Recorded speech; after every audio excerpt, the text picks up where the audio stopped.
few weeks from the high holidays, and we are going to have our services at the Sheraton Hotel.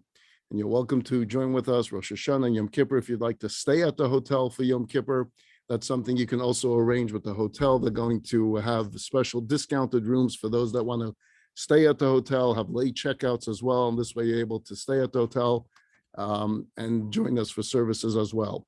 All the information you need about Rosh Hashanah Yom Kippur, we created one website for. So it's chabadconejo.com/HH, which stands for High Holidays and the year 2021. And if you go on that website, all the information you need about Rosh Hashanah, Yom Kippur, if you'd like to join us for holiday dinners, both nights of Rosh Hashanah, you'll find that there, everything that you need to know. So we look forward to having you. Now, in addition to us having the high holiday services at the Sheraton Hotel, I'm going to deliver a pre-Rosh Hashanah sermon and a pre-Yom Kippur sermon on Zoom. They will not be the same sermons that I'm going to be delivering live at the Sheraton Hotel. So if you join us, you end up having two different sermons and for both Rosh Hashanah and Yom Kippur. The 9/11 sermon, the pre-Rosh Hashanah sermon is going to be about the 20th anniversary of 9/11. The sermon is called 9/11 Remembered. That will take place on Thursday evening, September 2nd at 7 p.m. The pre-Yom Kippur sermon is called Hineni, Here I Am, and that will be on September the 13th at 7 p.m. We're also launching a fall semester, and our fall semester will be both in person and Zoom. Some classes will be offered both, some are just in person.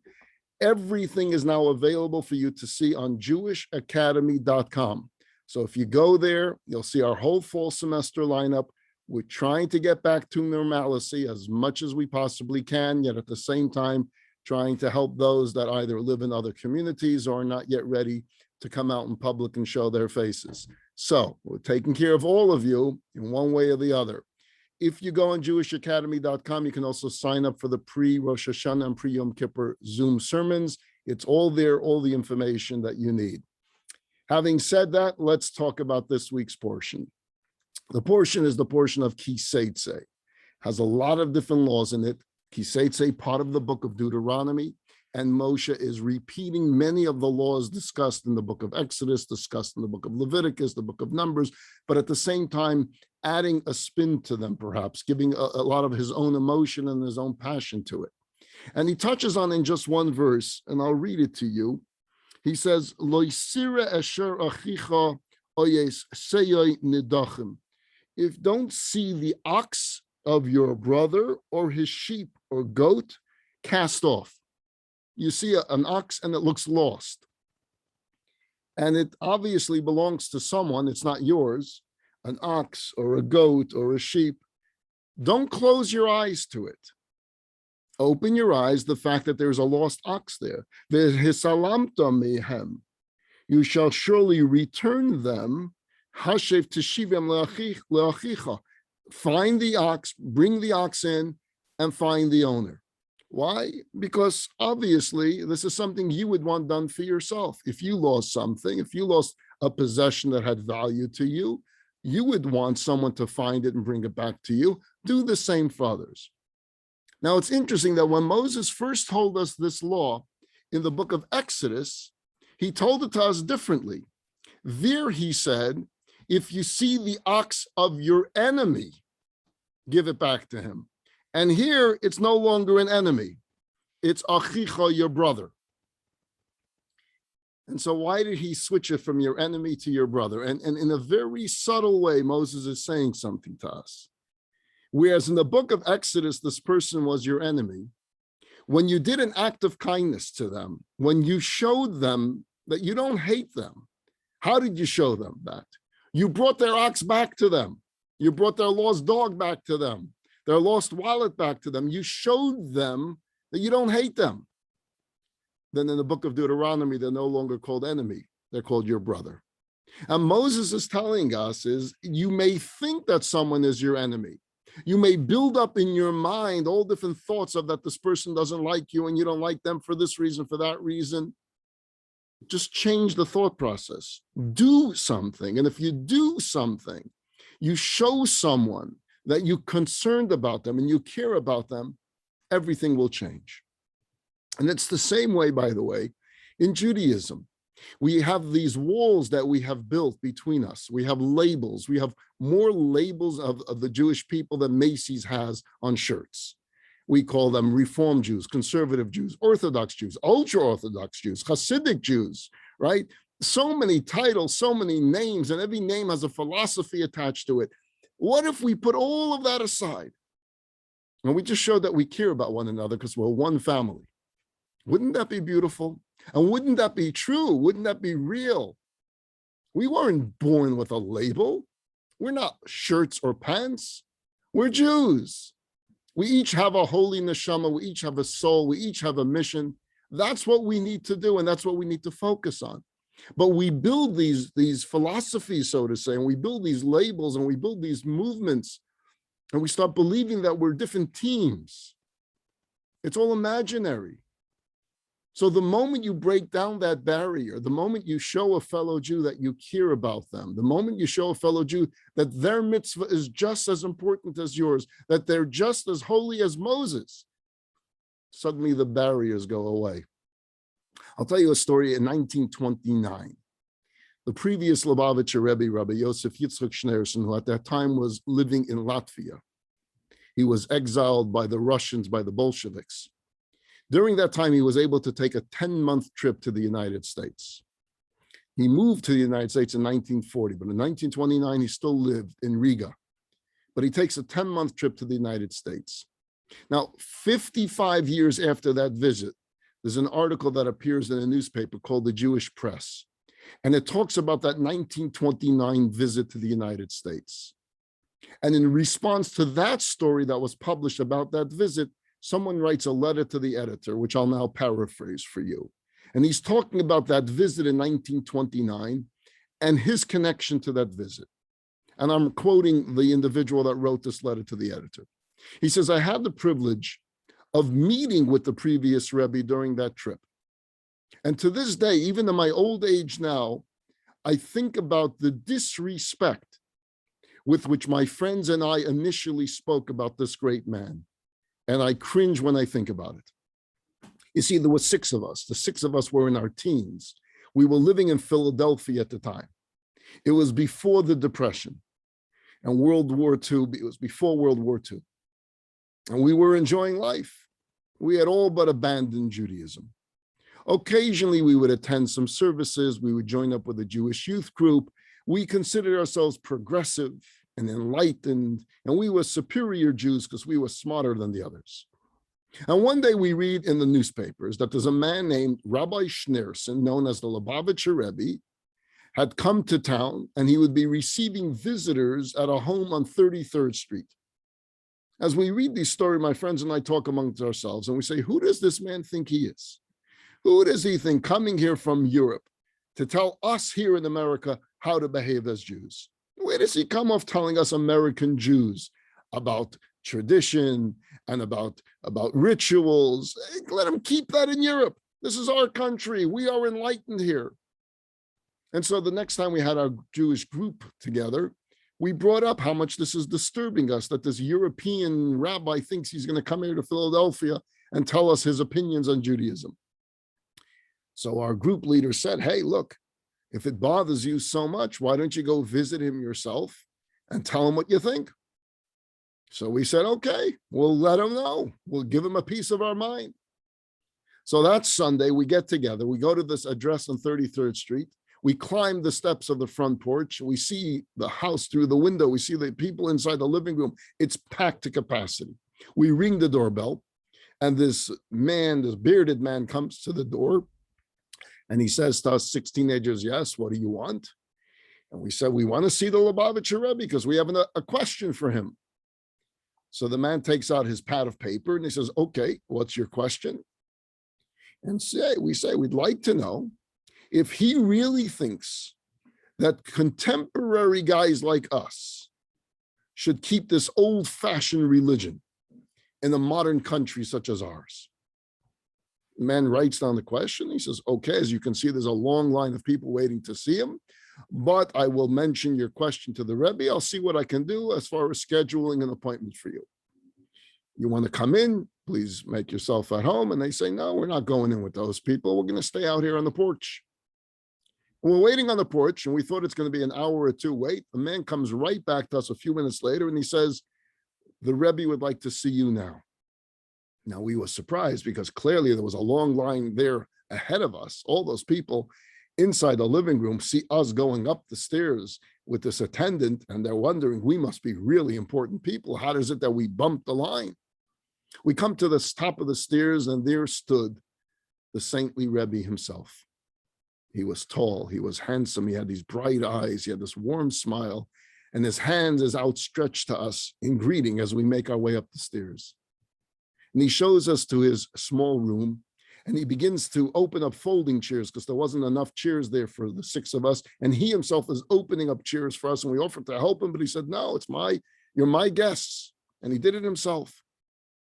And then he said to us, I want you to know that this is the happiest, most important moment for me since arriving in Philadelphia. Now, I'm sure you're wondering, he said, about the people downstairs and why I invited you up ahead of them. You see, the people downstairs are asking for my help. One man's daughter is not well, so I'll pray for her. I'll pray for her recovery, but it's dependent on God's mercy.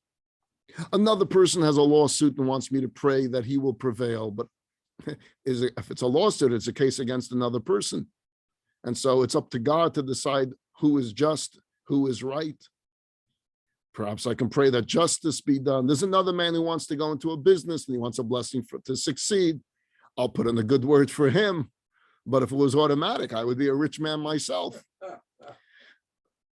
But your question of me, your request, your challenge, that's why I came here, to respond to your question. Blessings a lot of people can give. But I traveled from Europe to the United States to answer you. First of all, the Rebbe went on to say, there are 613 commandments in the Torah. And while I, the Lubavitcher Rebbe, will try his best, I find it impossible to keep all 613. I can't do it as much as I try. First of all, there are many mitzvot that can only be done in Israel. I don't live in Israel, so I can't do those. There are many mitzvot in the Torah that can only be done when there's a holy temple. There's no holy temple right now. I can't do those. There are mitzvot that only a woman can do. I can't do those. There are mitzvot only a Kohen can do. I can't do those. There are mitzvot only a Levite can do. I can't do those. There are mitzvot only a king could do. I can't do those. So what do? I have 613 commandments, and there are many that I can't do. I do the best I can. I do the best I can. And I believe that with each mitzvah that I do, I come closer and closer to God. It's not an all or nothing deal. The mitzvot are presented us to try, to strive, to climb. Now, the Rebbe is speaking to us 6 chutzpah teenagers that came literally ready to attack him, ready to scold him. Who asked you to come to our land? Go back to Europe. And he's speaking to us with such love, with such warmth, with such concern about us. And suddenly this venom and the cynicism that we had began to melt away. And he continued to say, I want you to be like the Lubavitcher Rebbe. You try. You look through the Torah and you pick something and you try to do what you can. And when you finish that, you'll try one more. He asked us for our Hebrew names and the names of our mothers, and he wanted to pray for us, and he wanted to give us a blessing. And then he asked us for a favor. He said, would you give me the honor of putting on tefillin with you right here and now? And we each stood up and we took him up on it. We put on tefillin with the Lubavitcher Rebbe. He blessed us individually. He shook our hands and we left. We went down the stairs. We went out to the front porch and we looked at each other. And we said, what just happened to us? What just happened to us? We were shaken. We were uplifted. We were all emotional. Something changed in that room. We were inspired. None of us ever experienced inspiration before, spiritual inspiration. And suddenly we just looked at each other. Did you feel what I feel? And we all felt it. And we all said right then and there, let's do what he asked. Let's pick a mitzvah. Let's decide right now. We challenged each other. One said, I will pray once a day. Every day I'm going to find some time to pray. The other one said, I'm not going to work on Saturday anymore. The other one decided that he's going to make sure that he spends time studying Torah. Each of us took something on. I can tell you, as he writes in this article, our lives were never the same since that day. All 6 of us went on to raise nice Jewish families with a sense of joy and profound awareness that America is not different when it comes to Judaism. What changed in there is you bring down the barriers and you show a fellow Jew that you care for them, that we're one. And suddenly all that hostility where you thought there were enemies, you thought we are different teams, you thought we belonged to different parts of the Jewish people, different labels of the Jewish people, different movements of the Jewish people. And then when you talk one-on-one to a Jew, we're all just one. And we have what we call that pintele yid, that spark within us. Every single one of us has it. It just needs to be ignited. And it reveals itself and it shines forth. You know, we hear a lot, and especially when it comes to the giving of sermons, high holidays is big sermon time, we always hear the words Jewish unity. That's an important part, Jewish unity. But when you think about those words, Jewish unity, what is the common denominator amongst the Jewish people? After all, we speak different languages. If I go to a foreign country and I meet fellow Jews, I don't understand what they're talking about because they speak a different language. We have different cultures, different nationalities. So what is it that binds us together in this Jewish unity statement that really binds us in an enduring way? At the end of the day, we only have this one single nucleus, the only thing that truly bonds us to one another. And that's our Torah. The Torah is what we have in common. The mitzvot are what we have in common. Other than that, I imagine most of my audience right now, you're probably Dodger fans. I'm a big Yankee fan, and I think we're heading for an October meet, and it's not going to be good between us. Some of us are Democrats, some of us are Republicans. I'm not going to say the name Trump and Biden. I won't bring that in, but some of us voted one way, some of us voted the other way. We have so many different opinions. If I said the word Afghanistan, I would hear various different opinions from everybody here. Or we'll talk about food. There are foods that you eat that I will never touch. I haven't eaten sushi once in my life. That seems to be a violation of the Jewish people, like a 10 Commandment violation. We have different tastes in music. We have different tastes in just about every single thing out there. Most of you love dogs, have dogs. I don't get near a dog. But we're one. How are we one? We were given one Torah by God. Each of you were given the same Torah as I have been given. We were given the same Torah as Moses, as the Baal Shem Tov, as the Lubavitcher Rebbe, as Hillel and Shammai and King David. That's what holds us together. That's what makes us a nation. That's the common thread that links not only each of every single one of us, but every Jew on the face of the earth, and links every generation that came before us, going all the way back to Sinai and going forward. It's the past, the present, and the future. It's the Torah and the mitzvot that bond us together. Have you ever spoken to a connoisseur of wine? You know, it's a fascinating thing. Try speaking to guys that really love wine. And maybe some of you are those people. And you ask what they enjoy about a particular wine, and then be quiet and listen to them to describe that wine.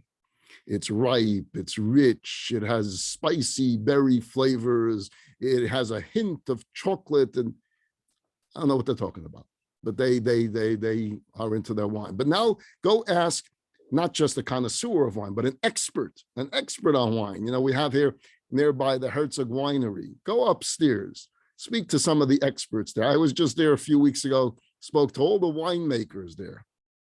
Ask them about a particular wine. I'll quote to you from one of their writings. A very discreet bouquet, elegant soft tannins. It's perhaps reminiscent of raspberries or almonds.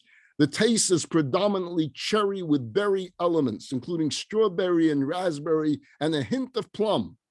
The aroma can even be prunish, Despite its delicate structure, it ages better than many wine lovers might assume. It goes perfectly with lighter meats such as goose and duck, and superbly with Italian dishes. How you get all of that from one swoosh of a glass of wine, how you can come up with it, you pick up raspberry and almond and this and that, I have no idea. I don't even know what some of these words mean.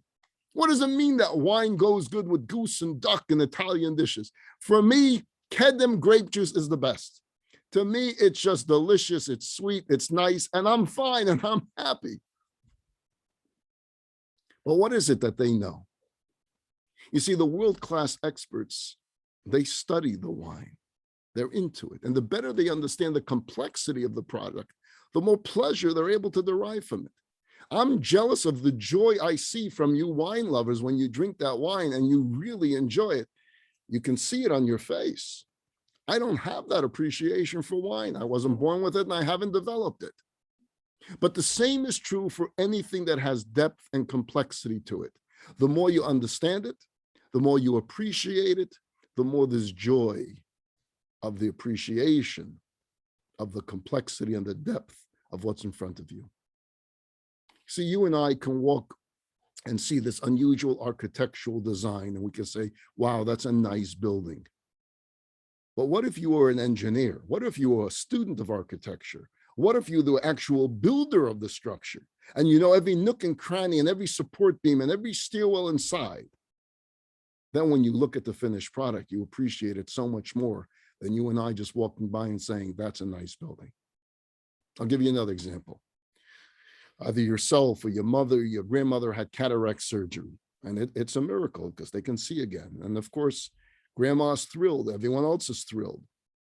But the surgeon who delicately adjusted every tiny fiber and nerve ending in restoring grandma's sight appreciates that accomplishment on a totally different level because they understand what it really took to do this. My friends, the Torah is not just an ancient document that has been handed down from generation to generation. The Torah is the manifestation of divine wisdom. That's what it is.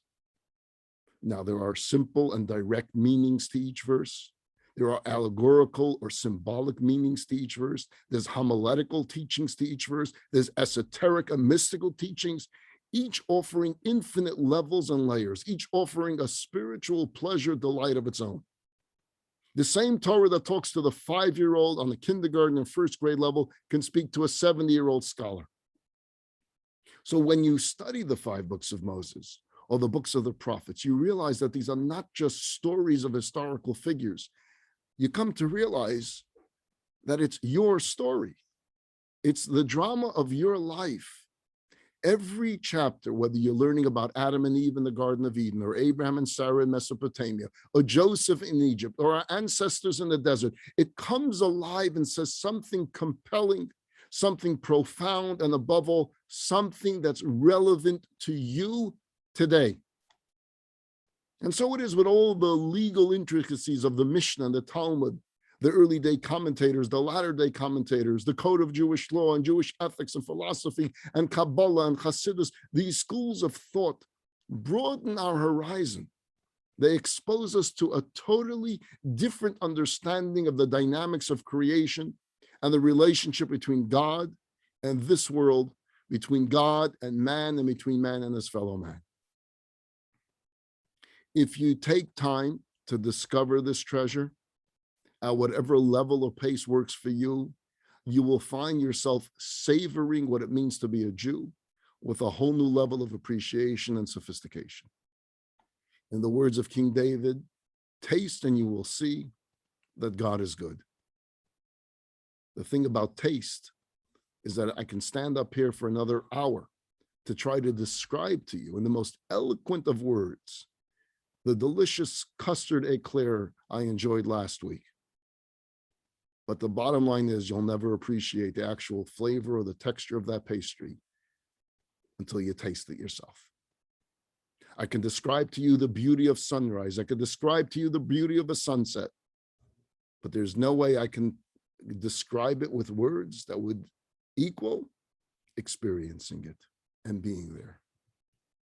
And so as we count the days to Rosh Hashanah, as we count the days to Yom Kippur and the Jewish New Year, I want to ask everyone here, those listening live, those listening later on Facebook and on YouTube, take on a resolution this year to become a more literate Jew, to study more, to learn more, to read more, to research more, to take courses, to make it part of your daily life. You're all familiar with the Nobel Prizes. Between 1901 and 2014, there have been 850 laureates have been awarded that coveted prize. Of the 850, 185 were awarded to Jews. 185 out of 850. That's 22% if you're good at math, of all Nobel Prize recipients. That's a very nice percentage, 22%. But it's even more shocking when you figure that we only make up 0.02 of 1% of the world population. Based on the 0.02 of 1% of world population, a Jew should win the Nobel Prize once every 30 years. You understand that? Based on the statistics of being 0.02 of 1% of world population, that would mean that we would win one prize every 30 years. And instead, we're winning 22% of all prizes every year. It stands out. 36% of all those who win from the United States are Jewish. It has to stand out. We make up only 2% of the United States population. What are we doing winning 36% of all the prizes of this country? So why is this? Now, I don't subscribe to the theory that it's part of our DNA. I believe it rather is because from the very beginning of us becoming a people, education and study have always been priority number one.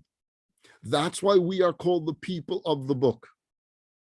So now that we have become the world's experts in every field of education, let's go back to the origins of our commitment to study. And that was Torah literacy and Talmud literacy and ethics and Kabbalah. That's who we are. That's what defines us, and that's what unites us. As one wise man put it, the study of Torah is not education, it's transformation. Because it transforms you. It transforms you as a person and as a Jew, because you're developing a much deeper understanding of what it means to be a human being, the crown jewel of creation, of what it means to be a Jew, a member of God's chosen people. As Jews, we're obligated to serve God with joy. The Torah and its mitzvahs can be vehicles for tremendous joy and satisfaction in our lives. That joy is magnified by our appreciation for the depth of what it's really all about, at its deepest and most essential level. We don't just go through the motions of reciting the prayers and observing the rituals and traditions. We develop an understanding of its deeper meaning and its complexities. We experience true joy and the flavor of Judaism. And so that's my request for each and every single one of you. Let's make it a year of Jewish literacy. Let's study more. Let's delve into the books. As I mentioned when I started, you can go on Jewish Academy right now. You can look through the long list of classes and courses and lectures. As I mentioned, some are in person and in Zoom, depending of where you stand and where you live. You decide. But join us. Let's make it a year of study. And indeed, God should bless each and every single one of you with a Shana Tova Masuka. It shall be a sweet year, a happy year, a healthy year, a year in which the world finally comes out of this COVID mishigas and we move on to a greater era. It should be the era of Mashiach. It should happen speedily in our days. Shabbat Shalom to all. Remember the two websites I told you about, jewishacademy.com and chabadconejo.com/HH2021 for all your high holiday needs. A good Shabbos to all.